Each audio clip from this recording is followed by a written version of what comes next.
So no one is able to report what their real losses are. Even though there's a methodology to do that, it's not being done. So where are we today? Many retailers don't even monitor real losses. The retailers that do use percentage of water lost, which can distort results and allow very rough estimates. No funds are available other than water rates revenue to maintain and replace pipe, and cities are loath to raise those rates, even if their pipes are degrading. No reliable reporting to the state to determine water system efficiency. And the lack of efficiency not only means the use of more scarce water resources, but we move it around. It costs electricity, so it's going to be both a water and an energy loss. In LA County, we've been doing for the last 4 years at UCLA a really comprehensive look at what we can do to promote more local water use. And when I began this water efficiency survey, it was about trying to figure out what the capacity of these many, many fragmented districts were in doing that. And then the drought hit, and suddenly water breakage and loss became important, but nobody had any data on it. So I'm going to share with you the data that we got from trying to sample across LA County. There are over 200 districts. We sampled about 10%. In order to get 10 interviews, we had to ask 19 water providers. 200 water districts in LA County? Yeah, but over 228, 100 of them on the coastal side of the San Gabriels. So we focused on the coastal side of the San Gabriels, and we tried to get a 10% sample. We had 20%. We had to ask 20% to get 10%. So this shows you how complex our water system is. The map is small. You can't really see the lines very well. I'd be happy to send you anyone who wants to, I can send you the digital copy of this. But we were able, with great difficulty, to identify all the water users, all of the water agencies. We have irrigation districts from the 1800s that are still serving water to customers. We have mutual water companies. We have independently owned water utilities that serve about a third of the county, and about 7 different kinds of county water districts, special districts, and over 40 cities with water departments. It's really, really complicated. And you know what? It's not less complicated in the Central Valley. It's just smaller. It's just a lot smaller. So you have 12 million people being served in this way. Let me give you some of the highlights of my results. So few water districts or retailers are replacing anything that's not 100 years old or greater. And that you can see that the typical life is higher than that, and that where the UCLA break happens is lower than where most are replacing. And I think that's really important. Secondly, most of them are responding to breaks when they fix something and not trying to figure out where the breaks are and get a replacement quota in place. The most sophisticated ones have a targeted number of miles per year that they're going to replace, and they have a capital improvements program on it. So you get to 2013, the breaks and losses in 2013 on the next page, and you see that 2 small agencies claim to have zero. No breaks at all, whereas you had a variety of different kinds of breaks among the others, and it's large numbers. Main breaks every 10 miles. So we've got anywhere between 2.5 main breaks down to a little bit less than 1. The real summary is here on the next page. Only 4 out of our 10 actually had any verifiable data on what they were losing at all.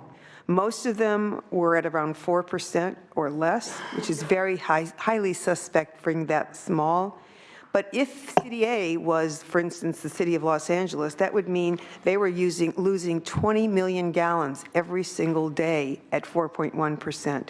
That's twice the UCLA break. Whereas where the small water company, 3,000 connections, they would only be losing 18,000 gallons per day. So it's really distorting. You need to see volume in order to do that. We saw that the large purveyors of all kinds were doing better, and the small were doing worse, particularly the mutual water companies. So they're very, very low. They're not bad. They're just very low capacity in these areas.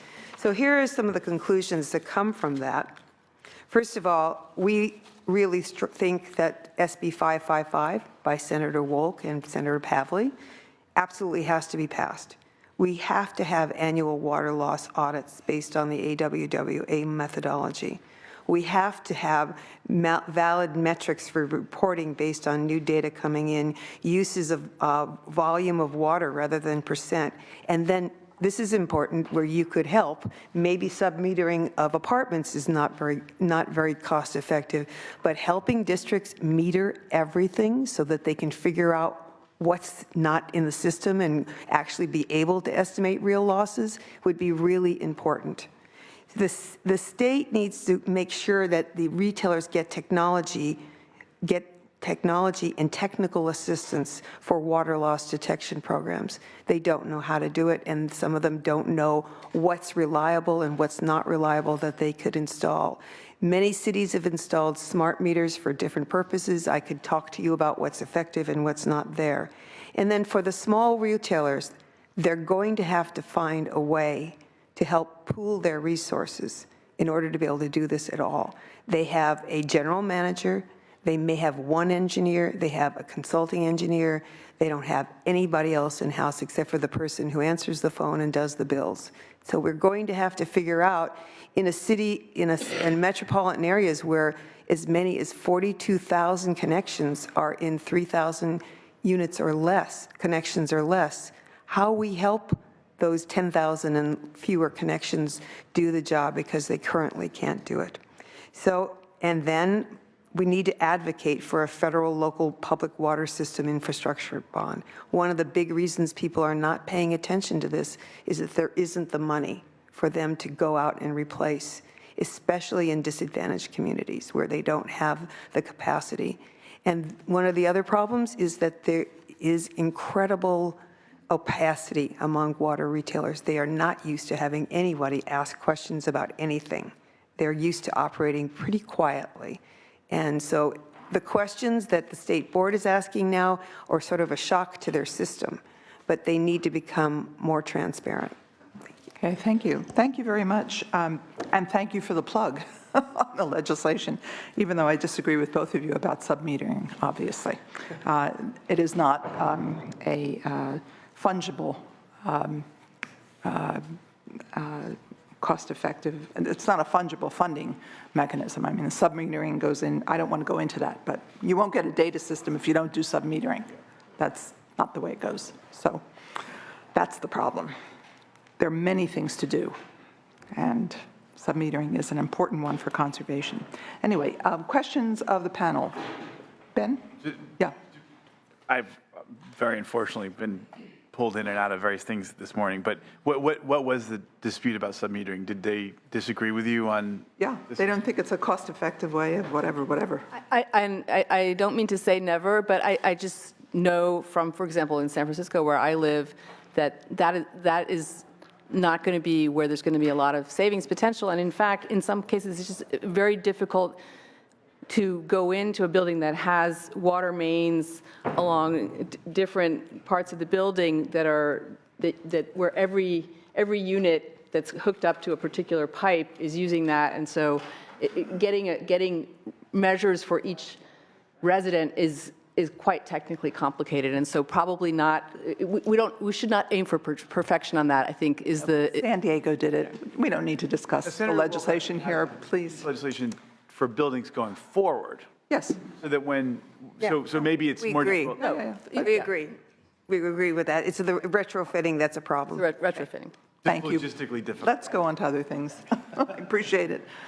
Did you have other questions, NRL? No? Fran? So just the governance structure in LA County. So Madeline, you're trying to be a realist. We should leave that in place because we can't consolidate Well, I think you because of could the ask history. And my colleague here about what happens when you try to consolidate these districts. I know in school district, I mean, I can get Every the board member politics. wants to keep his district. Right. And Or hers.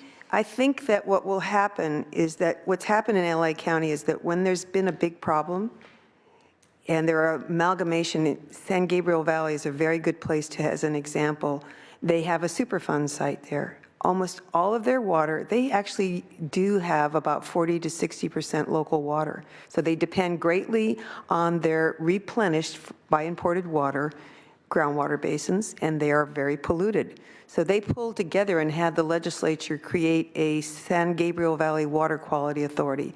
And that water quality authority works with all of the pumpers there. So it provides them a service that they could never provide themselves in terms of treatment.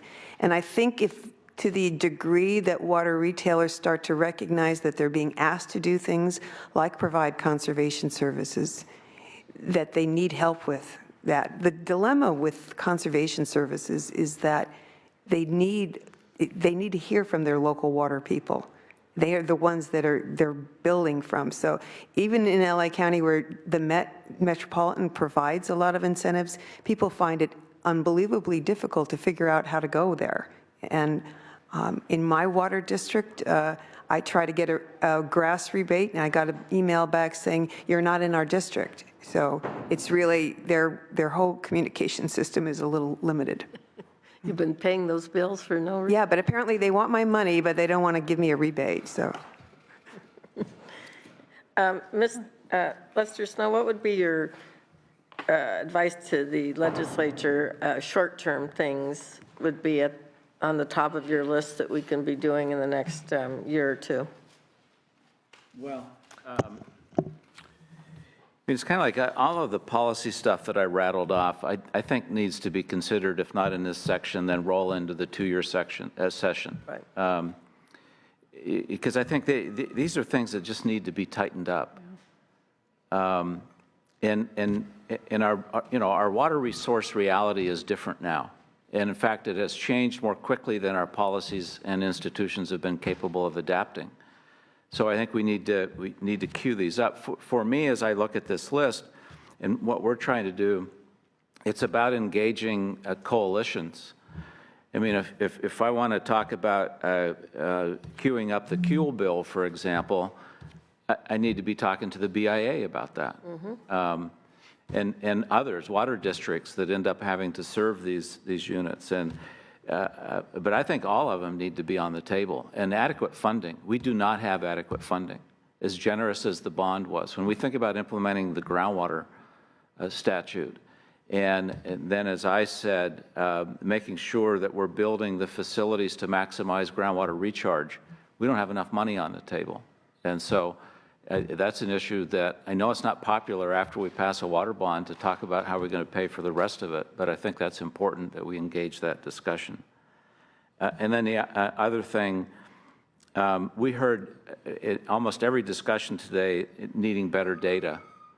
And, you know, we have this water rights system, and all the water rights exist in paper files at the Water Resources Control Board.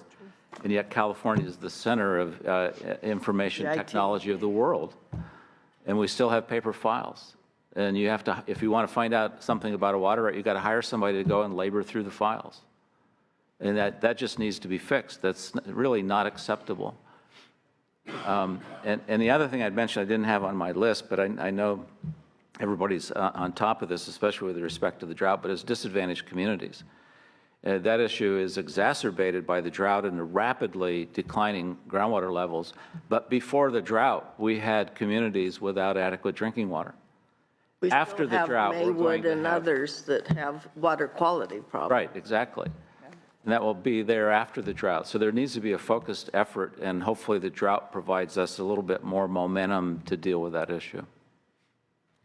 Last question. Just the incentives to these communities to move them in the right direction, whether it's stormwater capture or reuse or recycled water or water quality thing, the incentives would have to come. Obviously, there's not water bond enough money there from your drought recovery and preparedness fund, which is a surcharge on Every connection. Yeah, I think on that would be everybody who uses water pays some nominal fee into this fund. But also there are some incentives out there, like for stormwater. There's people have to comply with their MS4 permits, Right. and there's multiple ways to do that. One way is to turn it into a water supply, not just, you know, discharge it and meet your standards somehow. And I think LA County's trying to move that Right. forward in their MS floor permits. May I ask Madeline? Yes, go ahead. So I just want to add to that, I watched the stormwater permit quite closely, but in looking, we have done a complete study of our groundwater basins, adjudicated groundwater basins at UCLA, which can lend some information to the further groundwater management. But one of the important things is that the people who have the pumping rights, who have the rights to take water out of are not necessarily the people who have the responsibility for capturing and infiltrating water for stormwater purposes.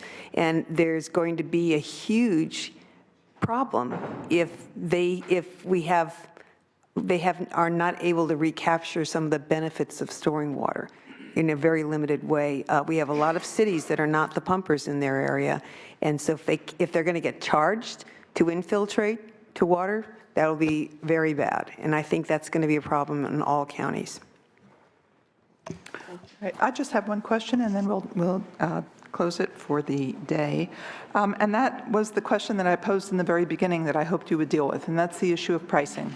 That one of the problems, it seems to me, again, is that the price of the water does not reflect the cost of providing it, bringing it to the tap or to the field.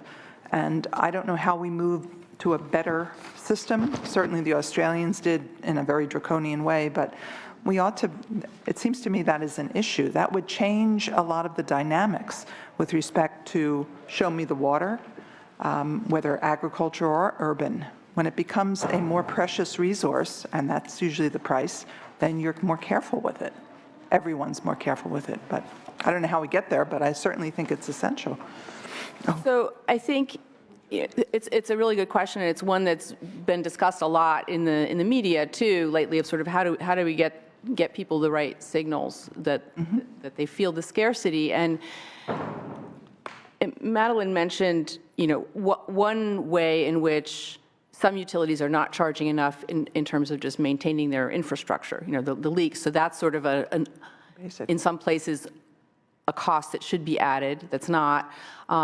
In general, in California, people are not paying for the cost of some of the external impacts of the water use in terms of ecosystem impacts and so on. So that's another cost that's not there. But beyond that, utilities really basically have to balance their budgets between what they bring in and what their costs are. So we can't be asking them to be charging a lot more than that, except maybe in these ways covering some of those additional costs. And that's why tiered rates are such a useful mechanism, because they allow the utility to not be gouging, and bringing in too much money. They're able to balance the books, but send a price signal for the higher amounts of use that makes it really salient. And this is especially important in urban areas where it's often a small share of your budget as a household. And this is where the ruling a few weeks ago that people have mentioned at this hearing really raises some challenges, because it does say that, as Prop 218 provides, that there has to be a clear connection between the tiered rates are allowed as long as there's a connection between that higher charge per gallon and the cost that the utility is incurring. That can be done, and I'm sure that there are some utilities that are correctly doing that now, but the kind of penalty type charges that are being considered now in a drought context, where you really want to say, look, if you go beyond this, this is too high, too much water. That is really called into question by the ruling, and it's something that probably needs to be considered in terms of this idea of Prop 218's consistency with severe scarcity. I would also add, again, our big water agencies are going to figure this out, the 218 issue. They're going to have the big lawyers, they're going to figure out how to do this very carefully. But the 60 or 70% of the small ones are not going to try. And then we're not going to get the incentive, the signal. One thing that's been suggested is that the State Water Board come up with a model, some kind of model ordinance that would assist those kinds of agencies that don't have the adequate lawyering to be able to do it. Any thoughts, Lester, or we'll move on? Well, I tend to think that a more robust marketplace combined with some modest fee starts moving the price in the right direction. Not being an economist, Ellen may have a better sense of that, but I think, the market is so opaque, it's hard to find some of those beneficial price differentials. And ideally, if you have a good market, I mean, bad things can happen in a market, so I'm not naive about it, but if you could have a situation where somebody might even bring private capital in to an area that has cheap water and very inefficient water use and tightens it up so they keep all of their beneficial use of water, but they've freed up a block of water to move into the marketplace. Some of those kind of things can happen. We have to start moving in that direction, and it all hinges on data.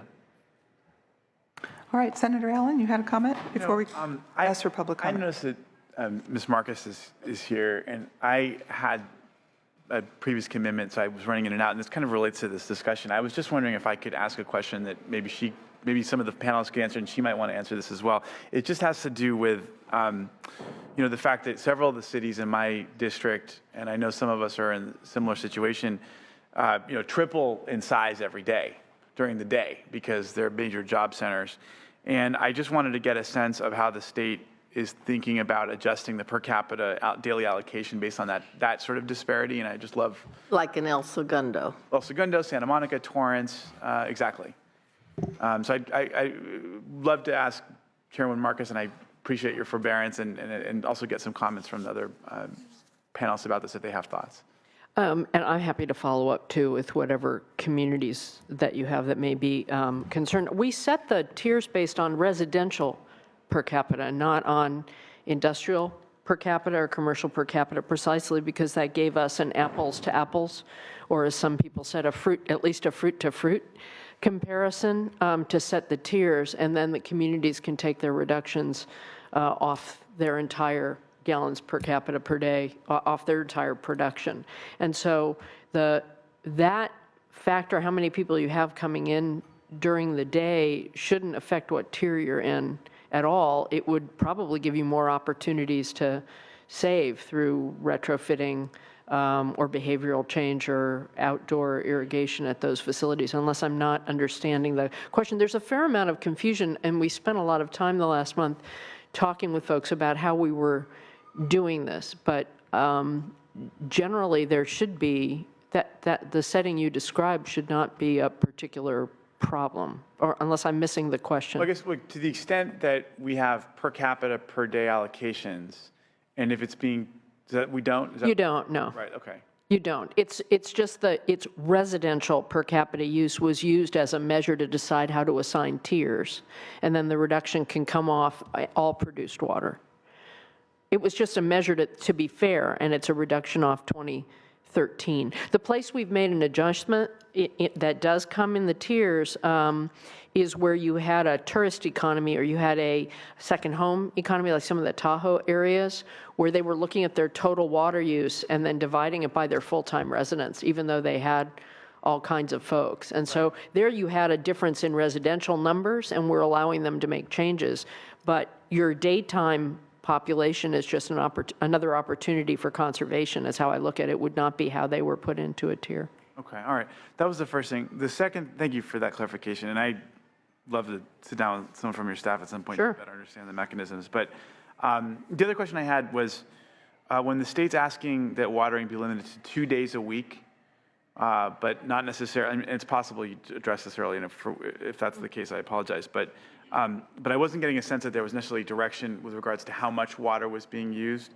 And are there possible ways that the board's thinking about, alternative approaches that would allow jurisdictions to reduce the total amount of water used, but offer flexibility as to when the watering occurs? The whole thing is about flexibility, and the 2 days per week is a default option for small communities under 3,000. They can either reduce by 20% or reduce to 2 times per week. The reason we've talked about times per week is that it has a tremendous impact on how much water people use, and the lion's share of water. The biggest share of water in residential California use is outdoors on ornamental landscapes primarily. And so we've sort of pointed the finger at that, you know, fingers at that one, watch this space in terms of where folks should go. But communities can get their reductions however they want. Once we went to a target with an actual number, we've backed off on specifics other than that notion. I mean, folks should limit the number of days per week, they should limit the time of day, and they should limit the number of minutes if they want to be really proactive on this. Once a week would be the ideal for a very short period of time, not during the time of day. You'd save a lot of water in California doing that.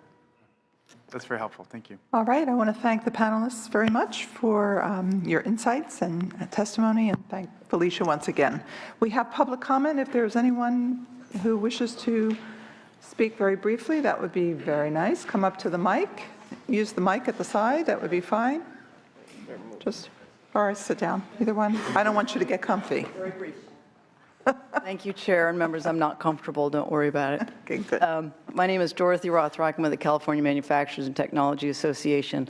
And I just wanted to say that we're very concerned about the drought. Industry in California is stepping up in my association to take it very seriously.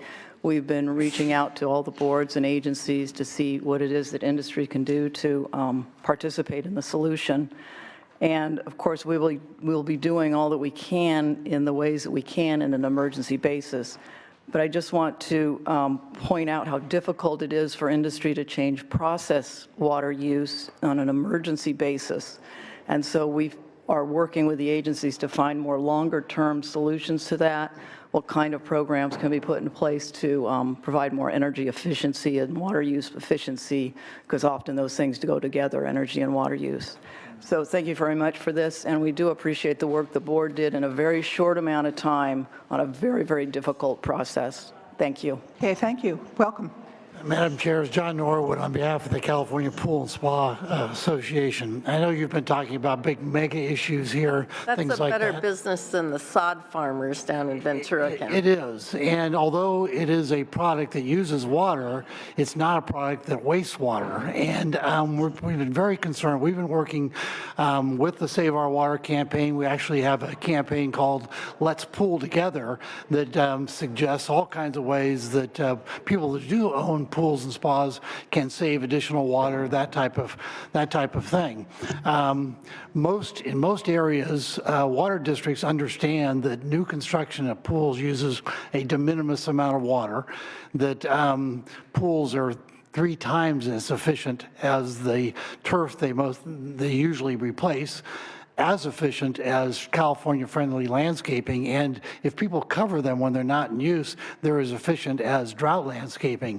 And so as a result, most water districts have worked with us and not prohibited the new construction of pools and spas. It's an industry that contributes $5 billion to California economy, produces more jobs per acre foot of water than any other industry, and has a big economic impact. What we're concerned about is that with the new regulations being imposed, communities are somewhat panicking over how to implement and save water.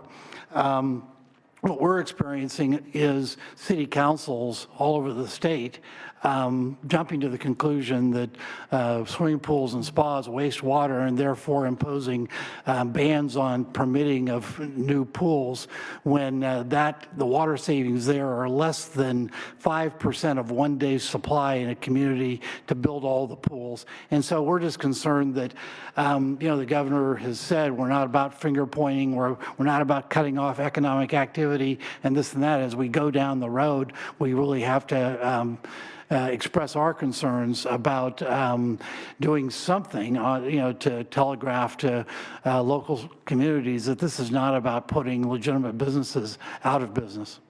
All right, thank you very much. Thank you. Further public comment? All right, we are adjourned. Thank you very much.